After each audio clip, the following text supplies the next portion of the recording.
আসসালামু আলাইকুম। আমার নাম মোহাম্মদ মুবাসসিরুল ইসলাম রাবিত এবং আজকে আমাদের সাথে আছে আমার বড় ভাই মোহাম্মদ মোসাব্বিরুল ইসলাম রৌনক। তো আমরা বলেছিলাম যে আমরা নবীদের নাম পবিত্র কোরআনে কতবার উল্লেখ করা হয়েছে এই বিষয়ে প্রশ্ন উত্তর আমরা চালাবো একটা এপিসোড। তো আজকের প্রথম প্রশ্ন, আমাদের নবী অর্থাৎ মোহাম্মদ সাল্লাল্লাহু আলাইহি সাল্লাম তার নাম পবিত্র কোরআনে কতবার উল্লেখ করা হয়েছে? 4 বার। পবিত্র কোরআনে মোহাম্মদ সাল্লাল্লাহু আলাইহি সাল্লামের নাম 4বার উল্লেখ করা হয়েছে। প্রথম সূরা ইমরান সূরা নম্বর 3 আয়াত নম্বর 144, দ্বিতীয় সূরা আহজাব সূরা নম্বর 33 আয়াত নম্বর 40, 3 নম্বর সূরা মুহাম্মদ 47 নম্বর সূরা আয়াত নম্বর 2 এবং 4 নম্বর সূরা আল ফাত সূরা নম্বর 48 আয়াত নম্বর 29। অর্থাৎ এই 4 বার মুহাম্মদ সাল্লাল্লাহু আলাইহি সাল্লামের নাম পবিত্র কোরআনে উল্লেখ করা হয়েছে।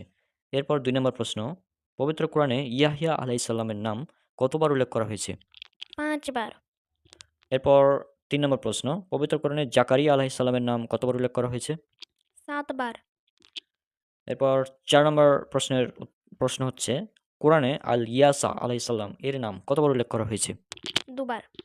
হ্যাঁ, আল ইয়াসা আলাইহিস সালামের নাম 2 বার উল্লেখ করা হয়েছে। একটা আছে সূরা আম্বিয়া সূরা নাম্বার 21 আয়াত নম্বর 85 এবং সূরা সদ সূরা নাম্বার 30 আয়াত নাম্বার 48 এ।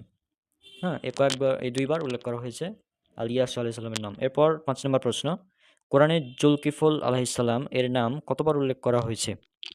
2 বার। এটাও 2 বার। এটা আছে পবিত্র কোরআন সূরা আল আম্বিয়া সূরা নাম্বার 21 আয়াত নাম্বার 85 এবং সূরা সদ সূরা নাম্বার 38 আয়াত নাম্বার 48। তো আজকের এপিসোড আমাদের এখানে শেষ হচ্ছে। ইনশাআল্লাহ দেখা হবে পরবর্তী এপিসোডে। আর আমরা ২ টি বা ৩ টি এপিসোড করব এর উপর, অর্থাৎ নবীদের নামগুলো কতবার উল্লেখ করা হয়েছে কোরআনে। ইনশাআল্লাহ খুব শীঘ্রই আসবে সেগুলো। আপনারা অপেক্ষা করুন। সবাই আমাদের জন্য দোয়া করবেন। আসসালামু আলাইকুম ওয়া রাহমাতুল্লাহি ওয়া বারাকাতুহু।